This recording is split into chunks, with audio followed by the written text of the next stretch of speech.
এত সুন্দর হাত দিয়েছেন, কেমন যেন মনে হয় এই 5টা আঙ্গুলের ভেতরে যদি একটা আঙ্গুল, এই বৃদ্ধ আঙ্গুল যদি আল্লাহ তাআলা না দিতেন, যদি শুধুমাত্র 4টা আঙ্গুল দিতেন, কেমন যেন মনে হয় এখন আমরা শক্ত করে কোনো জিনিস ধরে যেরকম কাজ করতে পারি, আল্লাহ পাক যদি একটা আঙ্গুল যদি না দিতেন, কেমন যেন মনে হয় আমরা শক্ত করে ধরতে পারতাম না। কথা বলেন। আবার এই 4 আঙ্গুলের ভিতরে শাহাদাত আঙ্গুলে যদি আল্লাহ পাক না দিতেন, তাতেও যেন হাত যেন অপূর্ণ থাকতো। এই 4টা আঙ্গুল দিয়ে যেন পরিপূর্ণ ওইভাবে কাজ করতে পারতাম না যেমন কাজ এখন আমরা করতে পারি। কথা বলেন। কাজে আমাদেরকে সুন্দর করে যিনি বানিয়েছেন তিনি কে? আল্লাহ পাক। যদি শুধুমাত্র মাথার চুলটাই না দিতেন, মানুষের সুন্দর অর্ধেক কমে যেত। আল্লাহ পাক শুধু মানুষের যদি ভুরুটাই না দিতেন, মানুষ দেখতে বিশ্রী লাগতো। কথা বলেন। অন্য অন্য প্রাণী যাদেরকে আল্লাহ দাঁত দিয়েছেন, কাউকে সামনে কয়েকটা, কাউকে সাইডে কয়েকটা। আর আল্লাহ পাক কি মানুষ আমিষ খাবে, নিরামিষ খাবে, বান্দা গোশত খাবে, বান্দা শাক সবজি খাবে। এই জন্য আল্লাহ বান্দার পুরো মুখ ভর্তি দাঁত যিনি দিয়েছেন তিনি কে? কাজী আল্লাহ পাক বলছেন, গোলাম আমি আল্লাহ শুধু তোমাদেরকে সৃষ্টি করি নাই, বরং এই জমিনের ভেতরে আমি আল্লাহ পাক সবার চাইতে সুন্দর চেহারা দিয়ে আমি আল্লাহ পাক তোমাদেরকে বানিয়েছি। আল্লাহু আকবার বলেন। সেই আল্লাহ পাক জাতিকে স্মরণ করিয়া দিয়ে বলছেন, গোলাম ইতিহাসের পেছনে তাকাও, সেই অতীতের দিকে লক্ষ্য করো, সেই পেছনে তাকাও, সেই দিনের কথা স্মরণ করো যেদিন তোমাদেরকে তোমাদের মালিক সৃষ্টি করে নাই। কেবলমাত্র ফেরেশতাদের সাথে আলোচনা করছিলেন, ইন্নী জাইলুন ফিল আরদি খলিফা। আয় আমার ফেরেশতারা, আমি আল্লাহ পাক এই জমিনে আমার বিশেষ প্রতিনিধি মানব জাতিকে পাঠাইতে চাই। রব্বুল আলামিন বলেন, শোনো দুনিয়ার বান্দারা, আমি আল্লাহ পাক যখন তোমাদেরকে সৃষ্টির ব্যাপারে যখন প্রস্তাবনা দিয়েছিলাম, ফেরেশতারা আমার জবাবে, আমার প্রশ্নের জবাবে ফেরেশতারা আমার প্রস্তাবে যে উত্তর দিয়েছিল তা ছিল, ক্বালু আতাজআলু ফীহা মান ইউফসিদু ফীহা ওয়া ইয়াসফিকুদ দিমা। জোরে বলেন আল্লাহু আকবার। আল্লাহ রাব্বুল আলামিন বলছেন, শোনো গোলামেরা, যখন তোমাদের মালিক, তোমাদের প্রতিপালক আল্লাহ রাব্বুল আলামিন যখন তোমাদেরকে সৃষ্টির ব্যাপারে প্রস্তাবনা দিয়েছিল, ফেরেশতারা উল্টা রব্বুল আলামিনকে প্রশ্ন করে বলেন, আতাজালু, রব্বুল আলামিন এই জমিনে আপনি মানব জাতিকে বানাইতে চান, আতাজালু, আয় আল্লাহ আপনি কি বানাইতে চান এমন এক জাতি কি, ওয়াসফিকুদ দিমা, যারা এই জমিনে ফাসাদ করবে, রক্তপাত করবে, সংঘর্ষে লিপ্ত হবে, মারামারি করবে, হানাহানি করবে, সীমালঙ্ঘন করবে, রব্বুল আলামিন আপনার নিমুখারামি করবে, এমন এক বিশৃঙ্খলাময় জাতিকে আপনি কি এই জমিনে পাঠাইতে চান? আমাদেরকে আল্লাহ পাক তখনও সৃষ্টি করে নাই, শুধু সৃষ্টির প্রস্তাবনা পেশ করেছে।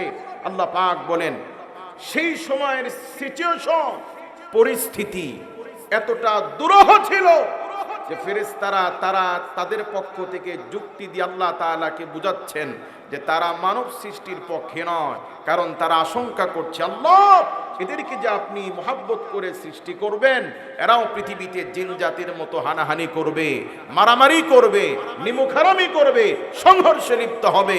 বলুন, আজ এই জমিনে বিশৃঙ্খলা, ভাইয়ে ভাইয়ে আধা বিগত জমিনে মারামারি, খুনাখুনি, হানাহানি এই জমিনে আছে না নাই? আল্লাহ তাআলাকে তারা বলছেন, আল্লাহ আতাজআলু ফীহা মান ইউফসিদু ফীহা ওয়া ইয়াসফিকুদ দিমা, যারা এই পৃথিবীতে রক্তপাত করবে, ফাসাদ করবে, সংঘর্ষে লিপ্ত হবে, আল্লাহ আপনি কি এমন এক জাতিকে পাঠানো, আপনি কি এমন এক জাতির সৃষ্টির ব্যাপারে পরিকল্পনা করছেন? তার মানে তারা কি মেসেজ দিতে চায়? তারা কি আমাদের পক্ষে না বিপক্ষে? কথা বলেন, পক্ষে না বিপক্ষে?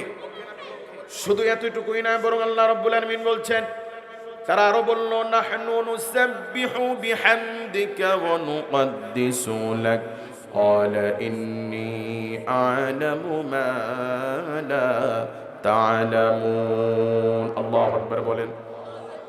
আল্লাহ রাব্বুল আলামিন বলছেন, তারা বলল নাহনু নুসাব্বিহু বিহামদিকা ওয়া নুকদ্দিসু লাক। রব্বুল আলামিন আমরা কোটি কোটি ফেরেশতা, কোটি কোটি মালায়েকা আপনার তাসবিহ পড়ি, আপনার গুণকীর্তন করি, আপনার গোলামি করি। তার মানে তারা আল্লাহকে বুঝাইতে চায়, আল্লাহ পাক আপনার দাসত্ব করার জন্য তো আমরাই যথেষ্ট। তার মানে কি তারা মানুষ সৃষ্টির পক্ষে না বিপক্ষে? আল্লাহ এরা তো মারামারি করবে, আল্লাহ এরা তো সংঘর্ষে লিপ্ত হবে, এরা তো হানাহানি করবে। নাহনু নুসাব্বিহু বিহামদিকা ওয়া নুকদ্দিসু লাক। আল্লাহ আমরা কোটি কোটি ফেরেশতা আপনার তাসবিহ পড়ি, আপনার গুণকীর্তন করি। ভাই বলুন তো, এই পৃথিবীতে আল্লাহর এই জমিনে, আল্লাহর এই আলামিনে মানুষের সংখ্যা বেশি না ফেরেশতাদের সংখ্যা বেশি? রব্বুল আলামিন বলেন, কিরামান কাতিবিনা ইয়ালামুনা মা তাফআলুন।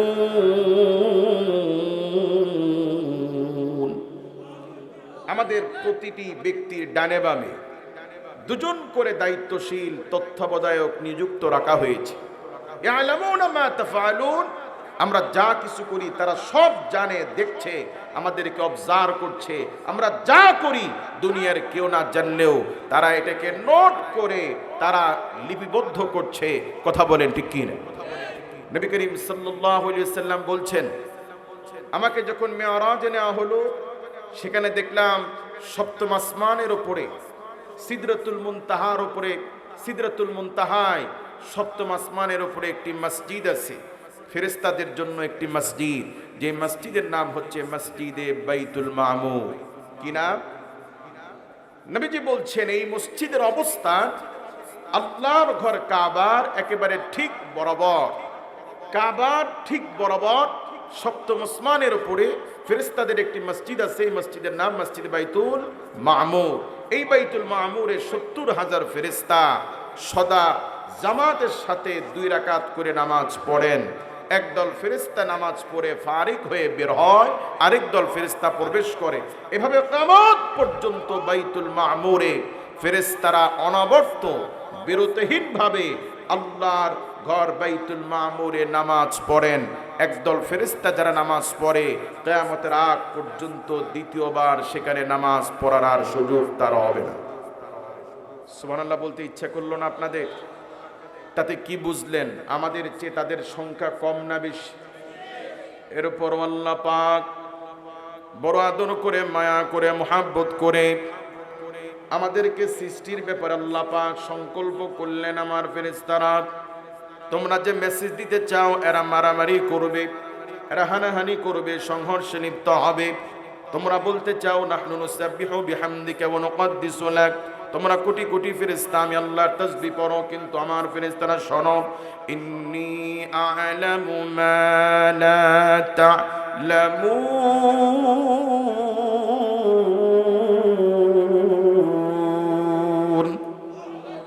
আল্লাহ পাক বলেন, আমার ফেরেশতারা আমি আল্লাহ পাক যা জানি তোমরা জানো না। ফেরেশতারা যে আশঙ্কাগুলো করেছিল, ফেরেশতারা যে যুক্তিগুলো দিয়েছিল, এগুলো যৌক্তিক না অযৌক্তিক?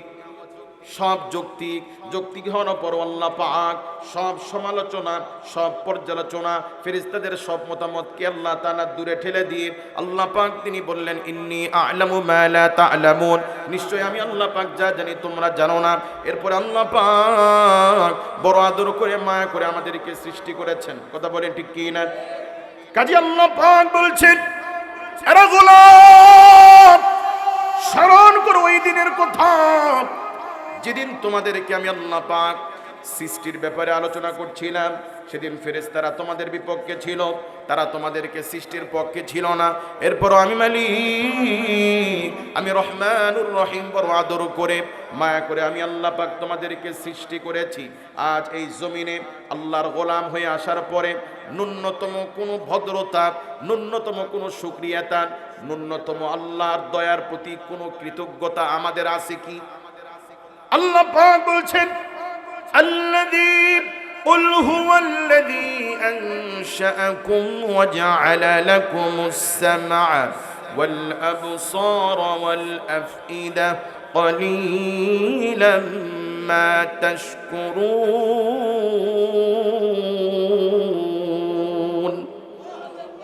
আল্লাহ পাক বলেন আল্লাহ তিনি কুল হুয়াল্লাযী আনশাআকুম, যিনি তার ইচ্ছা মতো ওয়াজআলা লাকুমুস সামআ, তোমাদেরকে দেখার জন্য তিনি তার ইচ্ছা মতো চক্ষু দিয়েছেন।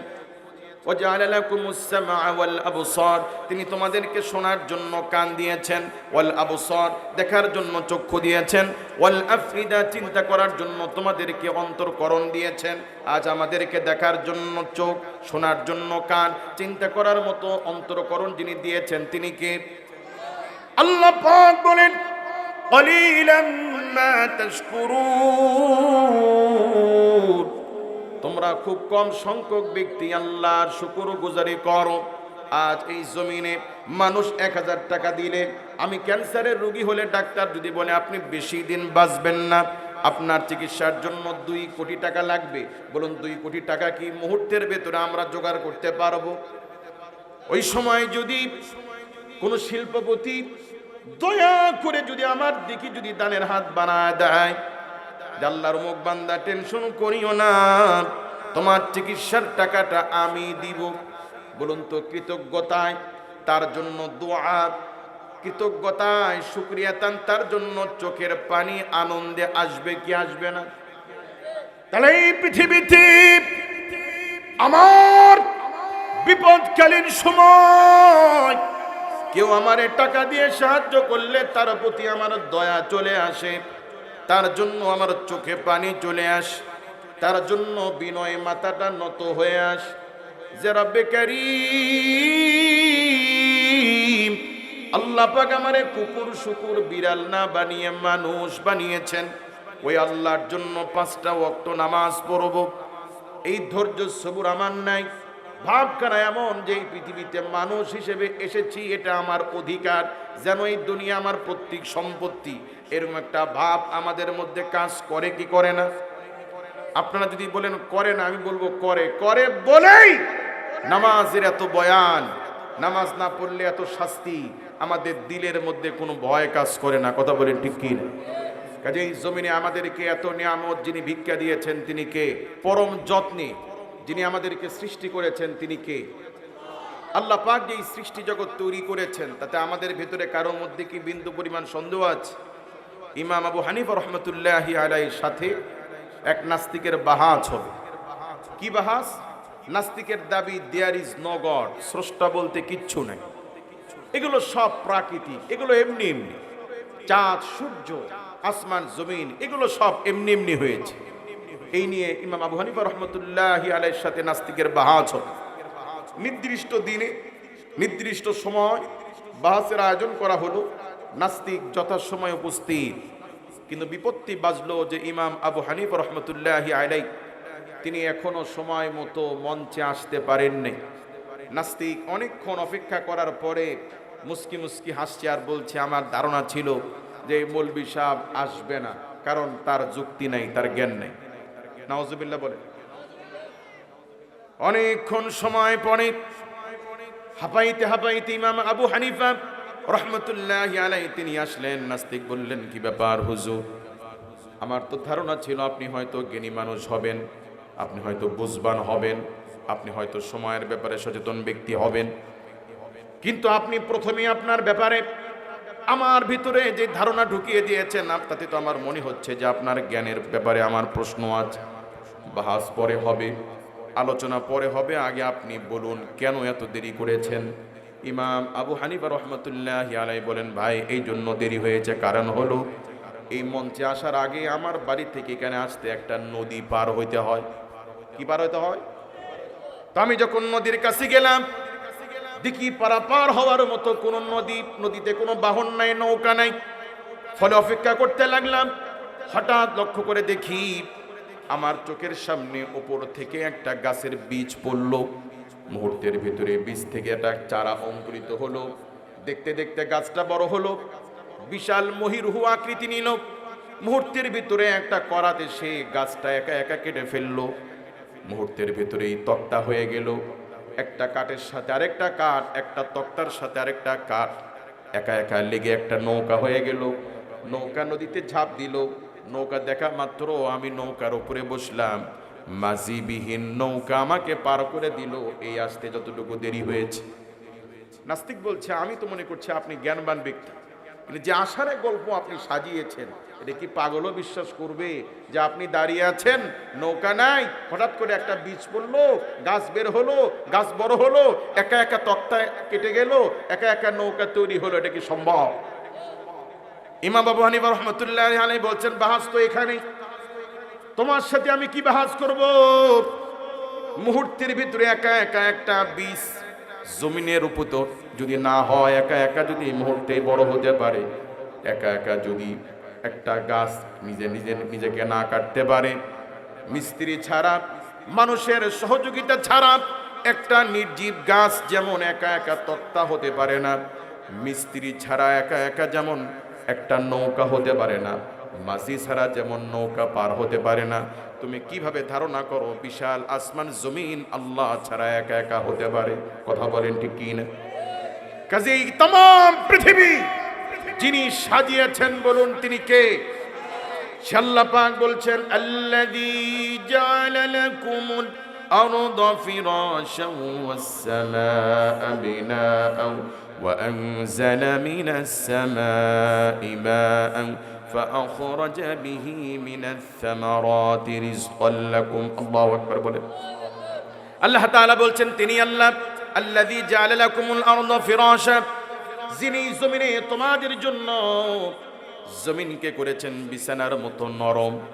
আমাদের বিছানা, যেই বিছানায় আমরা ঘুমাই, এটা শক্ত না নরম? এই জমিনকে আল্লাহ পাক বিছানার সাথে তুলনা করে বলছেন আল্লাযী জাআলা লাকুমুল আরদা ফিরাশা, তিনি আল্লাহ যিনি এই জমিনকে তোমাদের জন্য করেছেন বিছানার মতো নরম।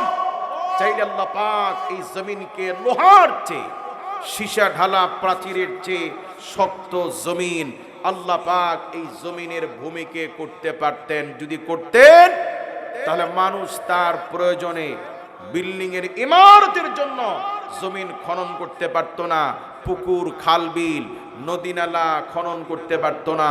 আবার মানুষ তার প্রয়োজনে কখনো খাল খনন করে, পুকুর খনন করে, আবার কখনো এই খাল পুকুর ভরাট করে। কথা বলেন ঠিক কি না? সুতরাং মানুষের কল্যাণের জন্য যিনি এই জমিনকে নরম করে বানিয়েছেন বলুন তিনি কে?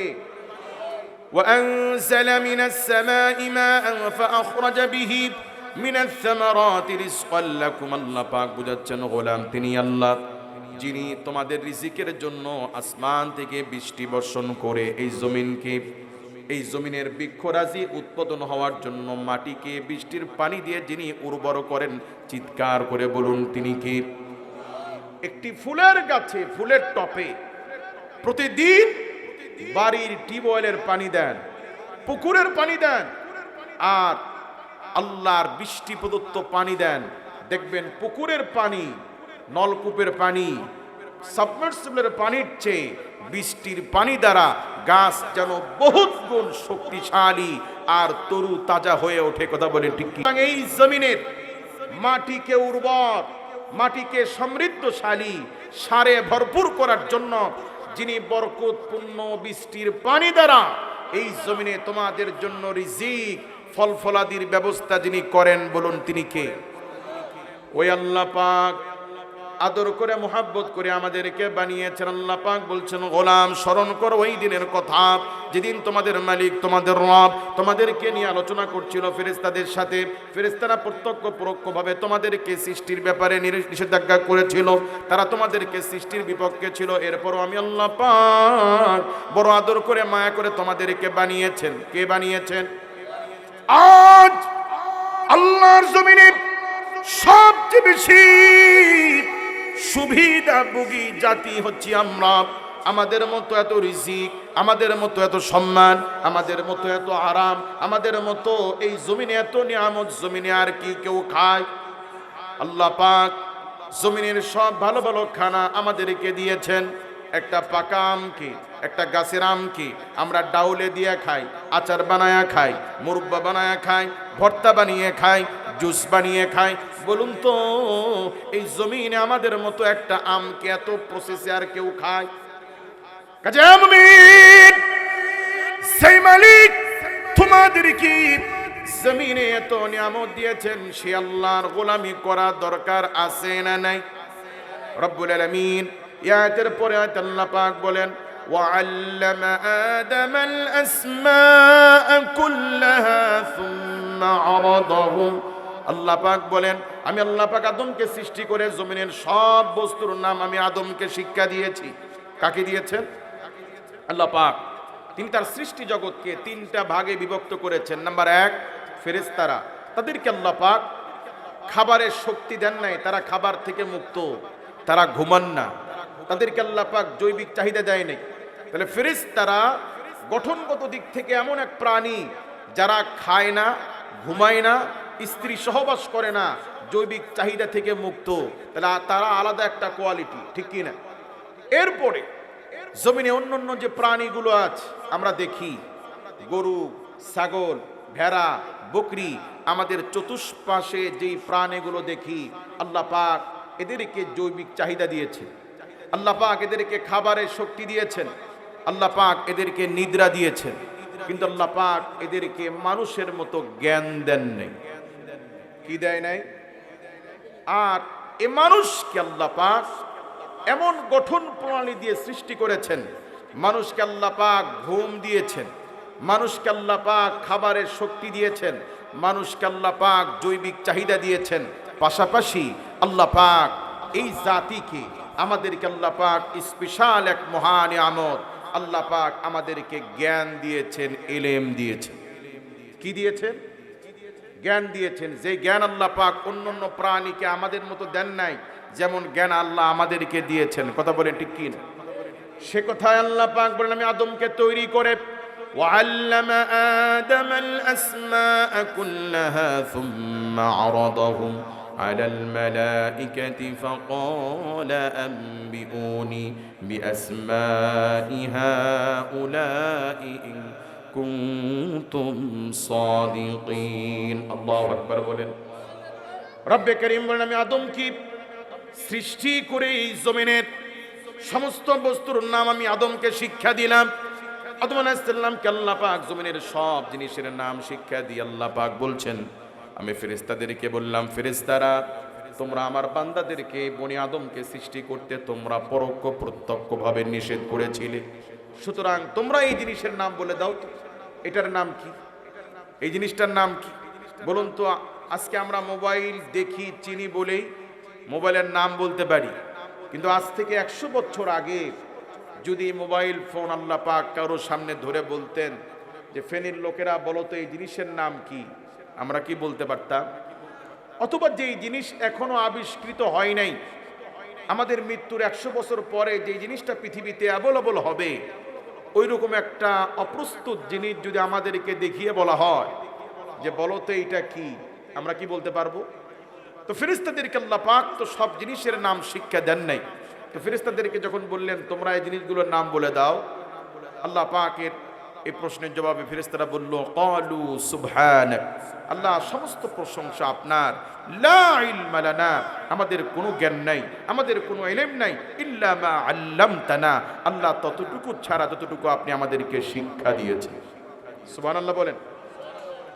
এবার আল্লাহ রাব্বুল আলামিন আদম আলাইহিস সালামকে বললেন আদম ফেরেশতাদেরকে আমি এই বস্তুর নাম জিজ্ঞেস করেছি, ওরা বলতে পারে নাই, আদম তুমি এই জিনিসগুলোর নাম বলে দাও তো। আমাদের আব্বা জান আদম আলাইহিস সালাম আল্লাহ পাকের জিজ্ঞেস করায় এক এক করে সব বস্তুর নাম আমাদের আব্বা জান তিনি বলে দিলেন।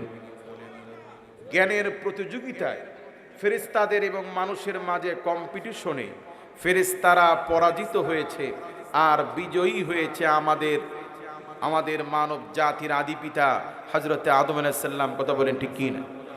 জ্ঞানের দিক থেকে ফেরেশতাদের উপর আল্লাহ পাক কাদেরকে বেশি মর্যাদা দিয়েছে? মানুষকে। বলুন কাদেরকে?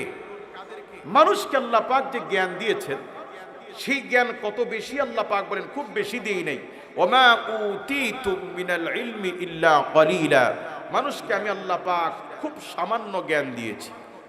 কেমন জ্ঞান দিয়েছে?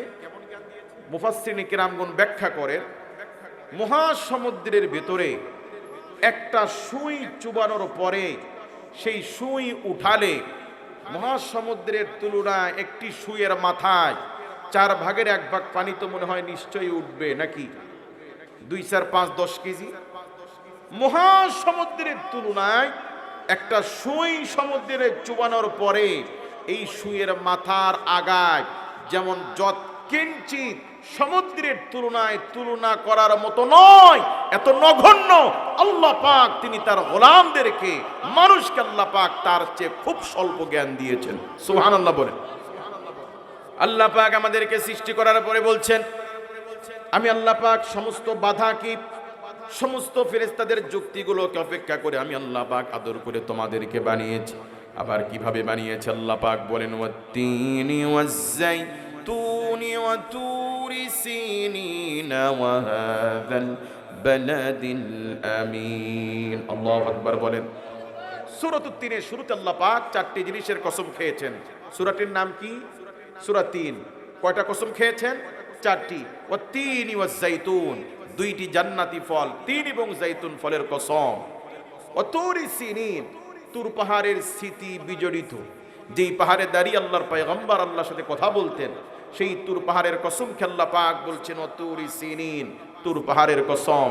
ওয়া হাযাল বালাদিল আমিন, ও মুহাম্মদুর রাসূলুল্লাহ সাল্লাল্লাহু আলাইহি ওয়াসাল্লাম, আপনার মাতৃভূমি নিরাপদ নগরী মক্কা নগরীর কসম।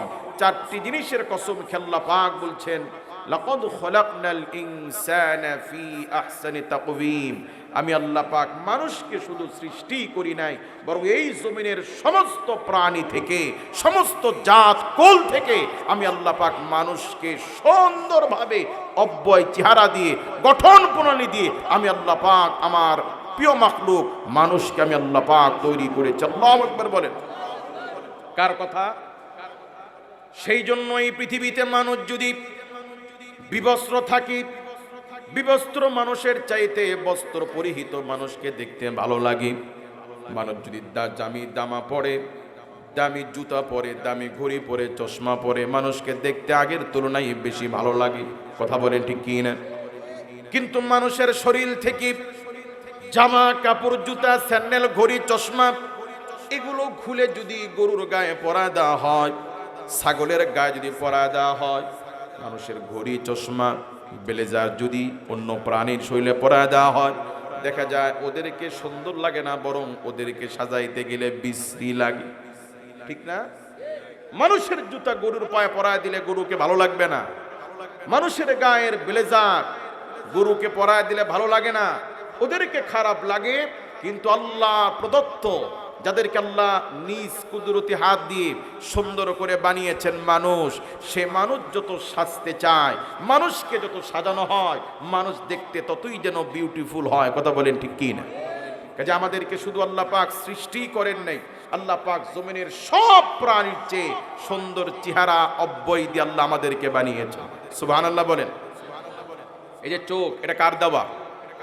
আল্লাহ পাক বলছেন, আলাম নাজআল লাহু আইনাইন ওয়া লিসানান ওয়া শাফাতাইন, গোলাম যেই জবান, যেই চোখ দিয়ে দেখো, চোখটাকে আমি আল্লাহ দেই নাই। ওয়া লিসানান ওয়া শাফাতাইন, বান্দা যেই জবান দিয়ে কথা বলো, জবানটাকে আমি আল্লাহ দেই নাই। তাহলে আমরা যে চোখ দিয়ে দেখি, যে জবান দিয়ে কথা বলি, এটাও কার দেওয়া? এই চোখকে আল্লাহ পাক ইচ্ছা করলে তিনি তার মর্জি অনুযায়ী, তিনি তার পছন্দ অনুযায়ী যদি ইচ্ছা করতেন আল্লাহ রাব্বুল আলামিন চোখটারে কপালের উপরে দিতে পারতেন কিনা? যদি আল্লাহ কপালের উপরে দিতেন, আমরা মানব জাতি কাজকর্ম করতে গিয়ে অনেক সময় পা পিছলে পড়ে গেলে নরম পানিওয়ালা চোখটা ছিটকে বের হয়ে যাইতো, জনমের তরে অন্ধ হতে পারতাম। সেই জন্য আল্লাহ রাব্বুল আলামিন নরম পানিওয়ালা চক্ষুকে কপালের উপরে না দিয়ে জায়গাটাকে গভীর করে দিয়ে নিচে উপরে আল্লাহ পাক শক্ত হাড়ের বান্ডিং দিয়ে, আবরণ দিয়ে, নিচে উপরে শক্ত হাড় দিয়ে আল্লাহ পাক জায়গা গর্ত করে চক্ষুটারে আল্লাহ গর্তে দিয়েছেন। সবাই একটু হাত নেন তো ভাই, নেন, হাতটা শক্ত করেন, শক্ত, এই তালুটা শক্ত করেন। করছেন? একটু শক্ত অবস্থা এই তালু দিয়ে চোখের উপরে চাপ দেন তো, দেখবেন চোখে লাগে না, কপালের হাড়ে লাগে আর নিচের হাড়ে লাগে। দেখেন, দেখেছেন?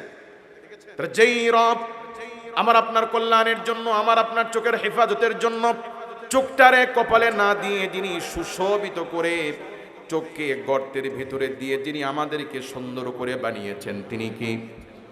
মানুষ যখন ঘরবাড়ি বানায় তখন ঘরবাড়ির জানালার উপরে বাড়তি সানস্লিট, বাড়তি কিছু অংশ মানুষ জানালার উপরে রাখে কি রাখে না?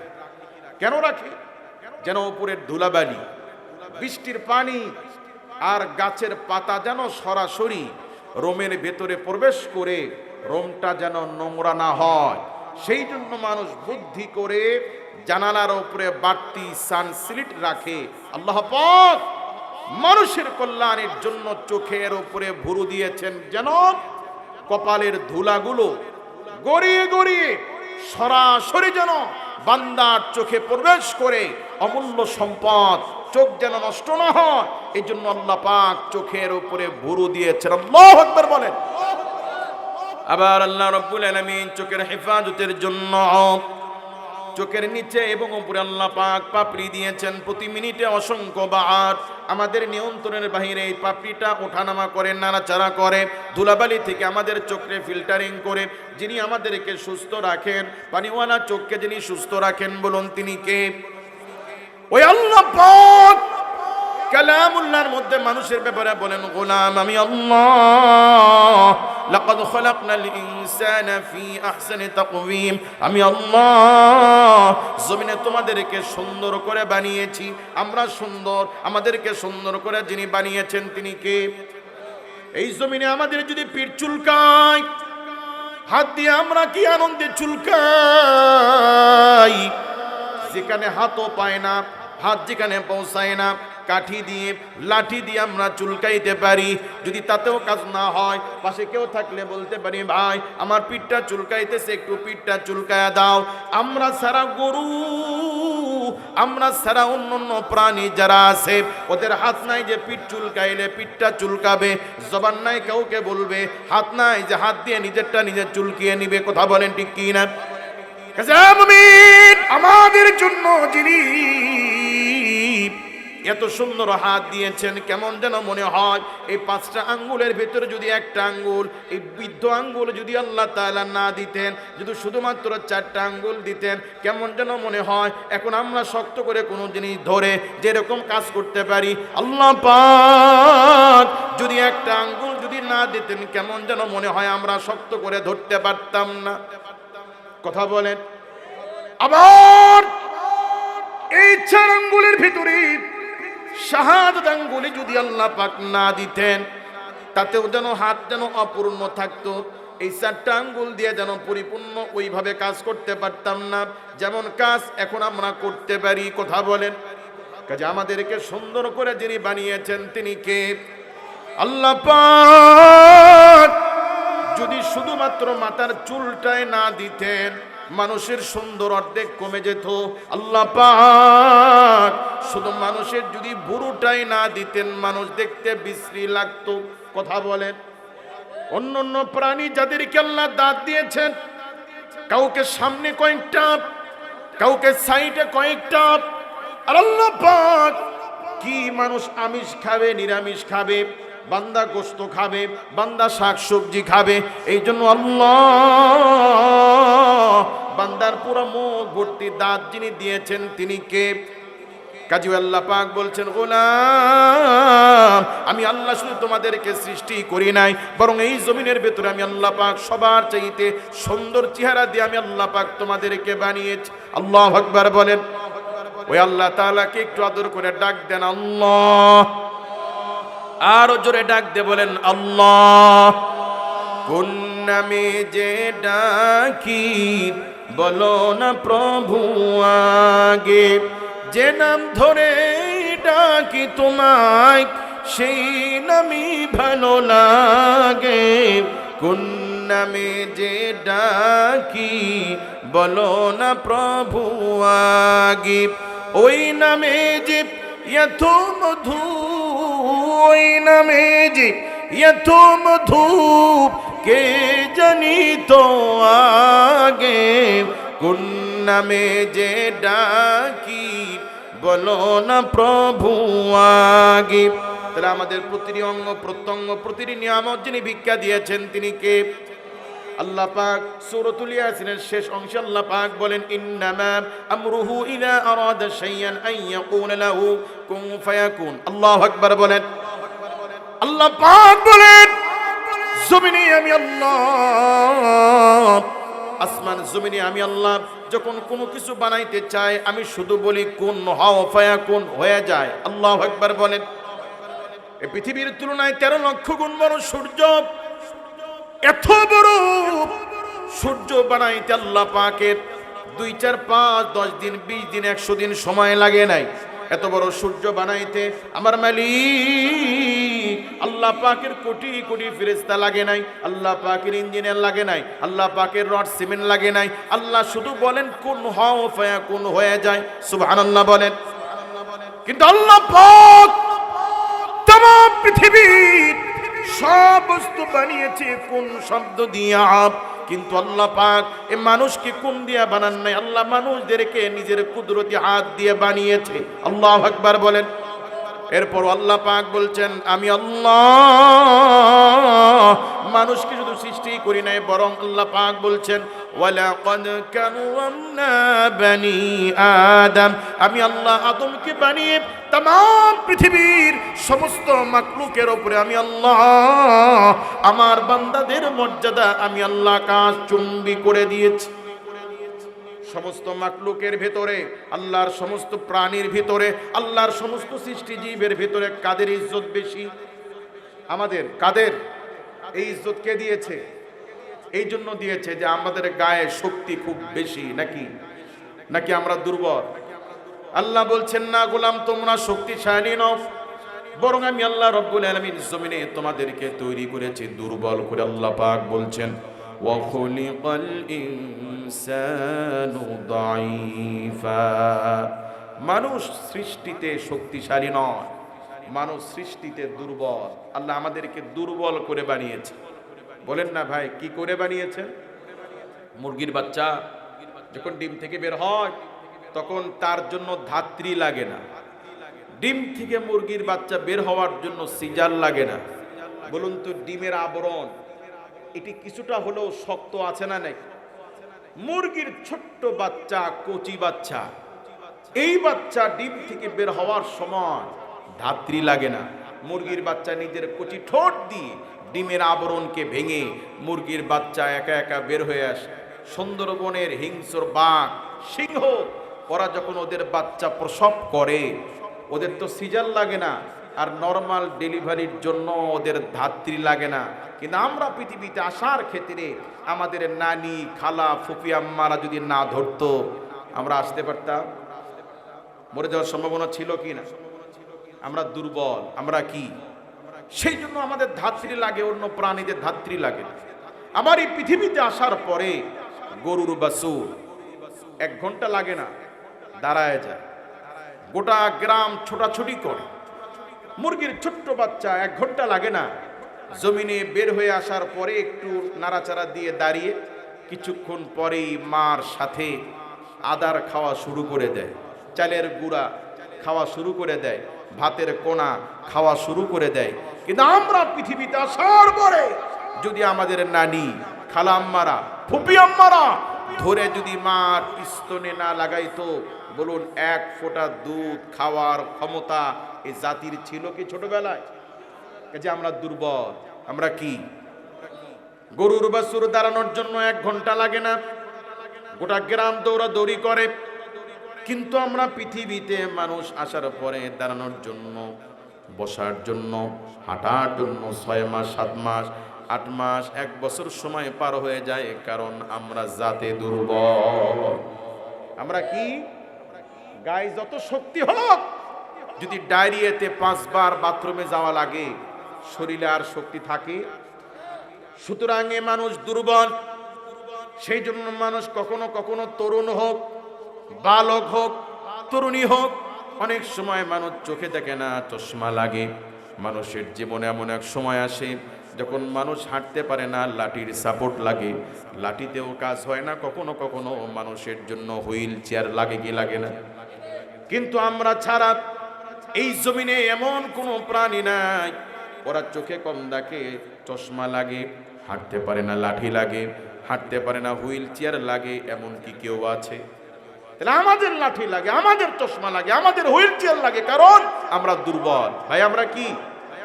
কাজী আল্লাহ রাব্বুল আলামিন জাতে দুর্বল হওয়ার পরেও আল্লাহ রাব্বুল আলামিন বলছেন, আমি আল্লাহ এই দুর্বল প্রাণী মানুষকে আমি আল্লাহ পাক ওয়ালাকাদ কাররামনা বানি আদম, তামাম আলামিনের উপরে বনি আদমকে আমি আল্লাহ পাক শ্রেষ্ঠত্ব আর মর্যাদা দিয়েছি। তাহলে দুর্বল হওয়া সত্ত্বেও আমাদেরকে যিনি ফেরেশতাদের উপরেও মর্যাদা দিয়েছেন তিনি কে? আল্লাহ পাক। এই মর্যাদা কেন দিয়েছেন? তার কারণ হলো আল্লাহ পাক বলছেন, ওয়াল্লাযীনা উতুল ইলমা দারাজাত, জমিনে আমি আল্লাহ যাকে জ্ঞান দিয়েছি, যাকে আমি আল্লাহ জ্ঞানী বানিয়েছি, তার মর্যাদায় আমি আল্লাহ পাক বৃদ্ধি করে দিয়েছি। জ্ঞানের মর্যাদা, জ্ঞানীর মর্যাদা, আলিমের মর্যাদা যিনি বাড়িয়ে দিয়েছেন তিনি কে? কাজী মানুষকে আল্লাহ পাক যে শ্রেষ্ঠত্ব আর মর্যাদা দিয়েছেন, এটি সৌন্দর্যের কারণে নয়, এটি বাহ্যিক শক্তির জন্য নয়। আল্লাহ পাক মানুষকে ইজ্জত দিয়েছেন, কারণ আল্লাহ পাক এই মানুষকে মহামূল্যবান সম্পদ, মানুষকে আল্লাহ জ্ঞান দিয়ে সমৃদ্ধ করেছেন। আল্লাহ আমাদেরকে কি দিয়েছেন? জ্ঞান। আর যাকে জ্ঞান দিয়েছেন তার মর্যাদা বাড়িয়ে দিয়েছেন কে? এক নাস্তিক ইমাম আবু হানিফা রহমতুল্লাহি আলাইহির সাথে, ইমাম আবু হানিফা রহমতুল্লাহি আলাইহির যুগে আলেমদের সাথে এক নাস্তিক বাহাজ করবে। তার কয়েকটি প্রশ্ন সে করতে চায়। কি প্রশ্ন? বলে, আমি এক নাম্বার প্রশ্ন করতে চাই যে আল্লাহ পাকের আগে সৃষ্টি জগতে আল্লাহর আগে কি ছিল? নাম্বার 2, আল্লাহ পাক এই মুহূর্তে তিনি কোন দিকে তাকিয়ে আছেন? নাম্বার 3, আল্লাহ পাক এই মুহূর্তে তিনি কি করছেন? বলুন তো, এই প্রশ্নের জবাবগুলো সহজ না কঠিন? নির্দিষ্ট দিনে ওলামায়ে কেরামের কাছে যখন নাস্তিক এই প্রশ্নগুলোর উত্তর জানতে চায়, তখন ওলামায়ে কেরাম বিব্রত বোধ করছিলেন, যেমন কঠিন প্রশ্নের উত্তরগুলো কে দিবে? ওই সময় ছাত্র মানুষ, মাদ্রাসায় পড়ুয়া মাত্র ছাত্র ইমাম আবু হানিফা রহমতুল্লাহি আলাই পরিস্থিতি বুঝতে পেরে ওস্তাদদের কাছে অনুমতি চেয়ে বলছে, ওস্তাদজি অনুমতি দিলে এই প্রশ্নের জবাবগুলো আমি দিতে চাই। সুবহানাল্লাহ বলে। আল্লাহ পাক আমাদের মাযহাবের ইমাম আবু হানিফা রহমতুল্লাহি আলাইকে আল্লাহ পাক খুব জ্ঞান দিয়েছিলেন। কেমন জ্ঞান আপনাদেরকে একটু বলি। এক লোক এসে দিনের বেলা হুজুর বিশ্রাম নিচ্ছেন, দুপুর বেলা হুজুরের দরজায় এসে ডিস্টার্ব করে বলছেন, হুজুর ঘরে আছেন? হুজুর দরজা খুলে বের হয়েছে ঘুম থেকে উঠে। বলুন ভাই কি জন্য আসছেন? বলে, হুজুর একটা মাসালা জানতে। কি মাসালা? ওহো হুজুর ভুলে গেছি। ঠিক আছে যান, আবার মনে পড়লে আসবে। হুজুর দরজা বন্ধ করে দিয়ে আবার শুয়ে পড়েছে। একটু পরে আবার আসছে, আবার উঠছে। জি ভাই মাসালা বলেন। ওহো হুজুর এবারও ভুলে গেছি। আচ্ছা বলুন তো, আমাদের যুগে কোনো পীর সাহেবকে, কোনো মুফতি সাহেবকে 2 বার ঘুম থেকে টেনে তোলার পরে, দরজায় টোকা দিয়ে জাগ্রত করার পরে যদি কোনো আওয়াম বলে যে হুজুর ভুলে গেছি, মেজাজ ঠিক থাকবে? কিন্তু ইমাম আবু হানিফা রহমতুল্লাহি আলাইহি রাগ করেন নাই। আল্লাহর একজন গোলাম দিনের জন্য, দিনের ইলম জানতে আসছে, রাগ করার সুযোগ নাই। সুতরাং বিনয়ের সাথে ফিরাইয়া দিলেন, ভাই ঠিক আছে যান। তৃতীয়বার একটু পরে আবার আসছে। ইমাম আবু হানিফা রহমতুল্লাহি আলাইহি দরজা খুলে দিলেন। বলুন কেন আসছেন? বলে, আমি একটা প্রশ্ন নিয়ে আসছি। বলে, প্রশ্ন কি? প্রশ্ন হলো, মানুষের বিষ্ঠা, মানুষের পায়খানা এটা তিতা নাকি মিষ্টি? বহুত বড় জানার জিনিস নাকি? মানুষের পায়খানা তিতা না মিষ্টি? এই সাতার দিয়ে কি করব? কথা বলেন। ইমাম আবু হানিফা রহমতুল্লাহ আলাইহি বলছেন, ভাই এটির সঠিক কথা আমি বলতে পারবো না, তবে আমার অনুমান ভিত্তিক, আমার কিয়াসে বলে যে মানুষের বিষ্ঠা, মানুষের পায়খানা এটা মিষ্টি না হলেও তিতা হবে না। কেন? কারণ তিতা জিনিসের উপরে মাছি বসে না। সুতরাং মানুষের বিষ্ঠা, মানুষের পায়খানা এটি তিতা না হলেও, মিষ্টি না হলেও কি হবে না? এটা বলার উদ্দেশ্য এই যে আল্লাহ পাক আমাদের ইমাম আবু হানিফা রহমতুল্লাহি আলাইকে কি পরিমাণ বুঝ শক্তি দিয়েছিলেন, বিচক্ষণ চিন্তার ইলম দিয়েছিলেন। কথা বলে ঠিক কি? সুতরাং পরিস্থিতিকে সামলে নিয়ে ছোট্ট ছাত্র নোমান ইবনে সাবিত বলছে, হুজুর আমি উত্তর দিতে চাই। হুজুররা খুশি হলেন, ঠিক আছে জবাব দাও। নাস্তিক স্টেজের উপর থেকে প্রশ্ন করে যে আমি জানতে চাই আল্লাহর আগে সৃষ্টি জগতে কি ছিল। ইমাম আবু হানিফা রাহমাতুল্লাহ আলাইহি নিজ থেকে বলছেন, চাচা আপনি কি গণিত জানেন? বলে জানি তো। বলে একটু গুনুন তো। তো নাস্তিক গুনছে 1 2 3 4 5 6 7 8 9 10। বলে একটু উল্টা গোনেন। তো গোনেন 9 8 7 6 5, গুনতে গুনতে 2 1 0। তো শূন্যের আগে কি? শূন্যের আগে কিচ্ছু না। শূন্যের আগে কি ছিল? বলে আগেও কিছু ছিল না। বলে তোমার সাতার শূন্যের আগে যেমন আগেও কিছু ছিল না, এখনো নয়। আমার আল্লাহর সৃষ্টি জগতের আগে, আল্লাহর আগে কিচ্ছু ছিল না, শুধু আমার মালিক ছিলেন। কথা বলে ঠিক কি? তার জবাব আল্লাহ নিজে দিয়েছেন। আল্লাহ পাক বলেন, কুল হুয়াল্লাহু আহাদ আল্লাহুস সামাদ লাম ইয়ালিদ ওয়া লাম ইউলাদ ওয়া লাম ইয়াকুল লাহু কুফুয়ান আহাদ। আল্লাহু আকবার বলেন। কুল নবী আপনি বলুন, আল্লাহু আহাদ, আল্লাহ পাক হচ্ছেন একক। এই জমিনে যত প্রাণী আছে, যত সৃষ্টি আছে, জড় বস্তু আছে, কোনো কিছু একক নয়। যেমন এই পানি, এই পানির ভিতরে আছে হাইড্রোজেন, এর মধ্যে আছে নাইট্রোজেন। আগুন, এর মধ্যে আছে বাতাস, এর মধ্যে আছে অক্সিজেন। যে জায়গায় অক্সিজেন শূন্য সেখানে আগুন জ্বলে না। কথা বলেন ঠিক কি না? জমিনের প্রতিটি অণু, পরমাণু, প্রতিটি যৌগিক কেবলমাত্র আল্লাহ পাক হচ্ছেন আল্লাহু আহাদ। আল্লাহ পাক ওয়াহিদ বলেন নাই। ওয়াহিদ মানেও এক, ওয়াহিদ মানে এক, আহাদ মানে একক। আল্লাহ পাক হচ্ছেন একক। আল্লাহু আকবার বলেন। আল্লাহুস সামাদ, তিনি কারো মুখাপেক্ষী নন। লাম ইয়ালিদ ওয়া লাম ইউলাদ, আল্লাহ পাক তিনি কাউকে জন্ম দেন নাই, তাকেও কেউ জন্ম দেন নাই। আল্লাহর কোনো পিতামাতা নাই, আল্লাহ কাউকে জন্ম দেন নাই। সুতরাং মহা সৃষ্টি জগতের আগে হুয়াল আউয়ালু ওয়াল আখিরু ওয়াল যাহিরু ওয়াল বাতিন, সৃষ্টি জগতের আগে শুধু আমার মালিক ছিলেন। কথা বলেন ঠিক কি না? নাস্তিক বলে আমার 2 নম্বর প্রশ্ন হলো, এই মুহূর্তে আল্লাহ পাক তিনি কোন দিকে তাকিয়ে আছেন? নোমান ইবনে সাবিত বলেন, এই প্রশ্নের জবাব যদি জানতে চাও তাহলে এখানে একটু বাতির ব্যবস্থা করতে হবে। বাতি জ্বালানো হলো, মম জ্বালানো হলো। ইমাম আবু হানিফা রাহমাতুল্লাহি আলাইহি প্রশ্ন করেন, মুরব্বি বলুন তো এই মমের বাতি আলোটা কোন দিকে ছড়িয়ে আছে? বলে আলো তো শুধু একদিকে নয়। মোমবাতি জ্বালালে আগুন কি শুধু একদিকে না সব দিকে আলো ছড়ায়? বলে তোমার এই বাতির আগুন যেমন নির্দিষ্ট একদিকে ফোকাস না করে চতুর্দিকে যেমন তার আলোকে ছড়িয়ে দিয়েছে, আল্লাহ পাক কুরআনুল কারীমে বলছেন, ফাআইনামা তুওয়াল্লু ফাসাম্মা ওয়াজহুল্লাহ। तमाम সৃষ্টি জগতে, মাটির গহীনে, পাহাড়ের চূড়ায়, আসমান জমিনে, চাঁদ সূর্যে, যেখানে যাও সেখানে আমার রবের দৃষ্টি বিরাজমান। কথা বলে ঠিক কি না? আল্লাহ পাক এই কালামে একাধিক জায়গায় বলেছেন, সামিউন বাসীর, সামিউন আলিম। আল্লাহ পাক জানেন, শোনেন। আল্লাহ পাক দেখেন, শোনেন। আল্লামা সানাউল্লাহ পানিপতি রহমতুল্লাহি আলাইহি, যিনি তাফসীরে মাজহারির লেখক, তিনি ব্যাখ্যা করেছেন, শোনেন কেমন জানেন? এই মহাসমুদ্রের পানির অতল গহ্বরে একটা পিপিলিকা যখন পানির নিচে হাঁটে, আল্লাহ পাক ওই অতল গহ্বরের পানির নিচের ছোট্ট পোকাটির পায়ের আওয়াজও আল্লাহ পাক তিনি শোনেন। আল্লাহু আকবার বলেন। আল্লাহ পাক তিনি দেখেন, কেমন দেখেন?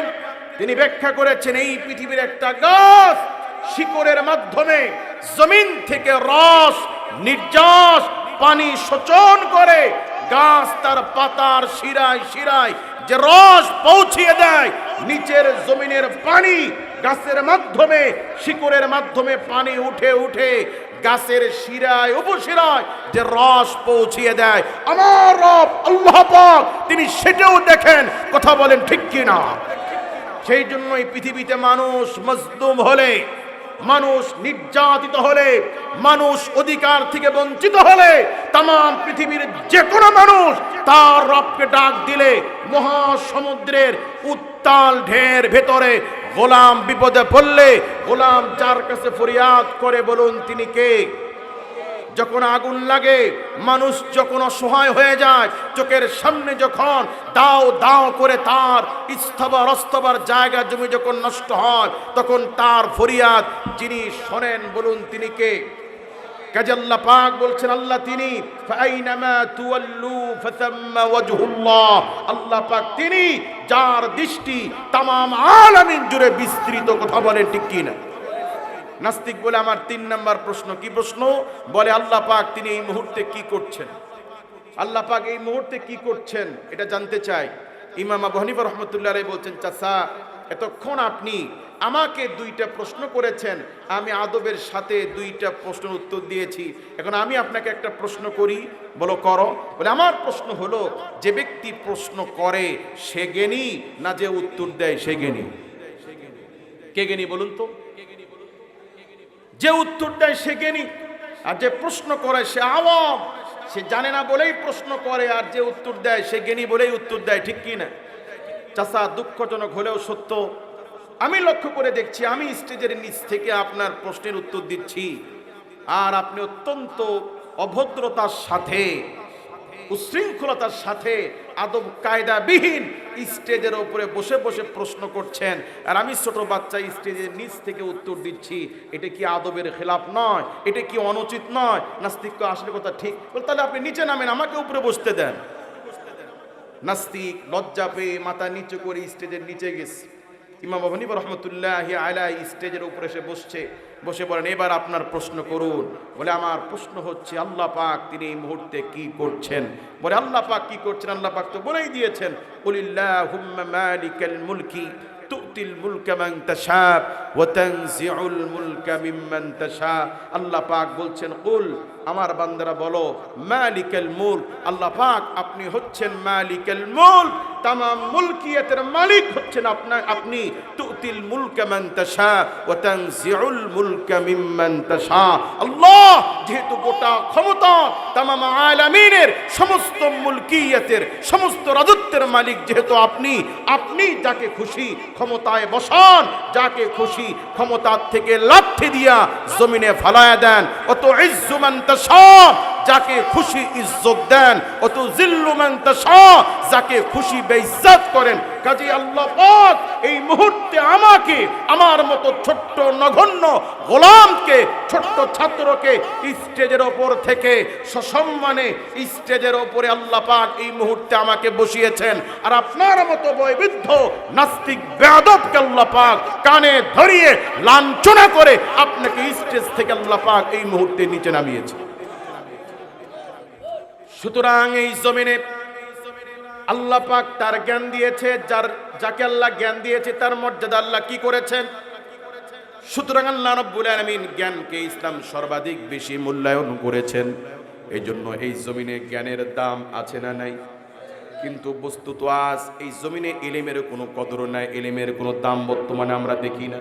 কথা বলেন, এই সমাজে আজ আলেম ওলামা হাফেজে কোরআনদের মূল্যায়ন যেভাবে করা দরকার ছিল সে মূল্যায়ন কি আমরা করতে জানি? গোটা বাংলাদেশের বাস্তবিক চিত্র হচ্ছে যে একটা মসজিদের ছোট্ট পাঞ্জেগানা মসজিদের ইমাম নিয়োগ করতে গেলেও আমরা এক গাদি শর্ত দিই, হাফেজ হওয়া লাগবে, দাওরা পাস হওয়া লাগবে, মুফতি হওয়া লাগবে, কণ্ঠস্বর ভালো হইতে হবে, 5 বছরের অভিজ্ঞতা থাকতে হবে। এত শর্ত দিয়ে টিপে টিপে আমরা ইমাম নিই। ইমামের বেতন দিই 5,000, 7,000, 8,000, 10,000। কথা বলেন, আপনারা জবাব দেন। বর্তমানে এই বাজারে দেশের নিম্ন শ্রেণীর পেশাজীবী যারা, যে লোকটি বাজারে বসে জুতা সেলাই করে, এই ব্যক্তির ইনকামও দৈনিক 500-র কম না বেশি। যে লোকটির পড়াশোনা নাই, অল্প কিছু পুঁজি দিয়ে বাজারের ভেতরে সেলুন দিয়ে চুল কাটছে, সেই সেলুনওয়ালা ব্যক্তিরও ইনকাম দৈনিক 500-র কম না বেশি। সবজি বিক্রেতা করা লোকটারও ইনকাম দৈনিক 500-র কম না বেশি। রিক্সা চালক ভাইটির ইনকামও দৈনিক 500-র কম না বেশি। তাহলে এই সমাজের বর্তমান পৃথিবীর শ্রমজীবী নিম্ন শ্রেণীর মানুষের ইনকামও দৈনিক যদি 500 হয়, মাস শেষে গড়ে তার রোজগার 15,000-এর বেশি। মূর্খ লোকটির ন্যূনতম ইনকাম 500, আর বর্তমান বাজারে হাফেজে কোরআন, আলেমে দ্বীন, মুফতি সাহেব 12 বছর পড়াশোনা করে এসে ইন্টারভিউর বাজারে ইন্টারভিউ দিয়ে ভাগ্য যদি খুশনসিব হয়, একটা চাকরি যদি জোটে, তার বেতন 5,000, 8,000, 10,000। এই হচ্ছে বর্তমান জমিনে আলেমদের কদর। এরপরে হুজুর যদি টুপি ছাড়া নামাজ পড়ায়, মুসল্লিরা তার পিছে নামাজ পড়বেন? আপনারা পড়বেন কি? সমালোচনা করবেন কি না? আচ্ছা বলুন তো, টুপি ছাড়া কি নামাজ হয় না? নামাজের সাথে কি টুপির সম্পর্ক আছে? নামাজের যতগুলো সুন্নাত আছে, এই সুন্নতের মধ্যে টুপি নাই। টুপি হচ্ছে লিবাসের সুন্নাত, পোশাকের সুন্নাত। যেহেতু নামাজে আমরা আল্লাহর সামনে দাঁড়াই, সেই জন্য আমাদের উচিত আল্লাহর সামনে ভদ্রতার সাথে সুন্নতি পোশাক নিয়ে দাঁড়ানো। কিন্তু নামাজের যে সুন্নতগুলো আছে, এই সুন্নতের মধ্যে কি টুপি আছে? তাহলে টুপি ছাড়াও নামাজ হয়, তবে এটা দেখতে ভালো দেখায় না। এতটুকু যদি ইমাম যদি টুপি ছাড়া নামাজ পড়ায়, তার চাকরি নিয়ে আমরা টানাটানি করি, তার সমালোচনা করি, অথচ আল্লাহর জমিনে আল্লাহর রিজিক খেয়ে, আল্লাহর অক্সিজেন ব্যবহার করে, আল্লাহর জমিনের পানি খেয়ে আল্লাহর জমিনে চলি, আমার নামাজের ব্যাপারে কোনো গুরুত্ব নাই। কিন্তু ইমাম যদি একটু 19-20 করে, টুটি ধরার লোকের অভাব আছে না নেই?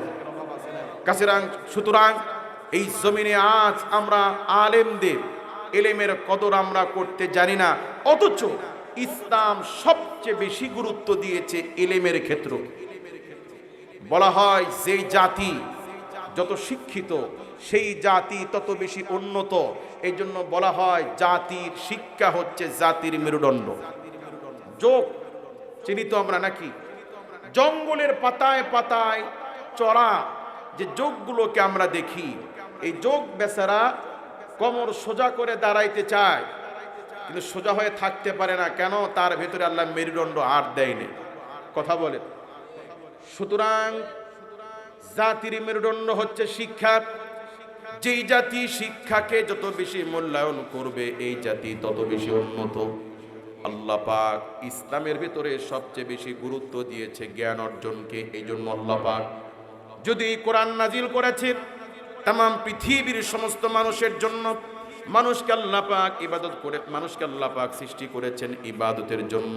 কিন্তু আল্লাহ পাক কোরআন নাজিল করে সর্বপ্রথম বলতে পারতেন, ও অবুদ, ইবাদত করো রব্বাকুমুল্লাযী খলাকাকুম, সেই রবের যে রব তোমাদেরকে সৃষ্টি করেছেন, প্রতিপালন করছেন। আল্লাহ পাক প্রথমে কোরআন নাজিল করে ও অবুদ বলতে পারতেন কিনা?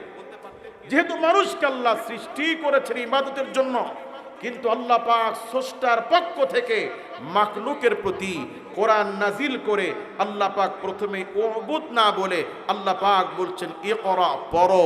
পড়লেই জানবে তুমি কে, পড়লেই জানবে তোমার কাজ কি, পড়লেই জানবে তুমি কোত্থেকে আসছো, পড়লেই জানবে তোমার মালিক কে, পড়লেই জানবে তোমার মিশন কি, তোমার শেষ জায়গা কোথায়। কথা বলে ঠিক কি না? সুতরাং জ্ঞানের মর্যাদা বাড়িয়ে দিয়েছেন কে? নবী করিম সাল্লাল্লাহু আলাইহি ওয়াসাল্লাম বলেন, ওয়া ইন্নাল মালাইকাতা লা তাদউ আজনিহাতাহা রিদাল লিতালিবিল ইলম। জ্ঞানের মর্যাদা, আলেমের ইলমের মর্যাদা আল্লাহর কাছে এত বেশি।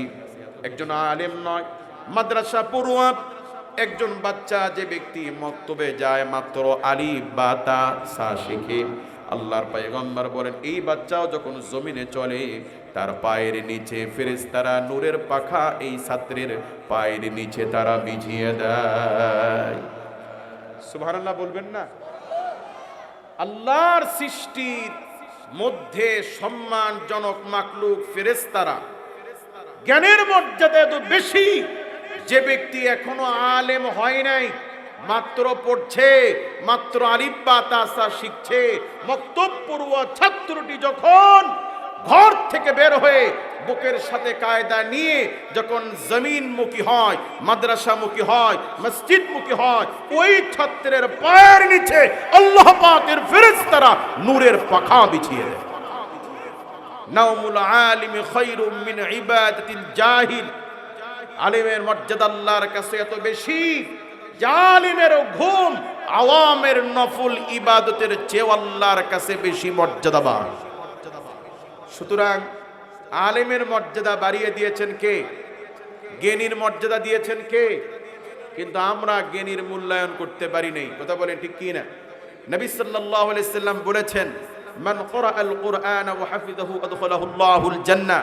নবীজি বলছেন, যে ব্যক্তি কোরআন হিফজ করবে, আল্লাহ পাক কোরআনের বদৌলতে ওই হাফেজ ছাত্রকে বিনা হিসাবে জান্নাত দিয়ে দিবেন। ওয়া শাফাহু মিন আশরাতি মিন আহলি বাইতিহি। এক একজন হাফেজকে আল্লাহ পাক কোরআনের বদৌলতে তার পরিবারের 10 জন জাহান্নামীকে সুপারিশ করে আল্লাহ পাক জান্নাতে নিয়ে যাওয়ার অনুমতি এক একজন কোরআনের হাফেজকে আল্লাহ পাক অনুমতি দিবেন।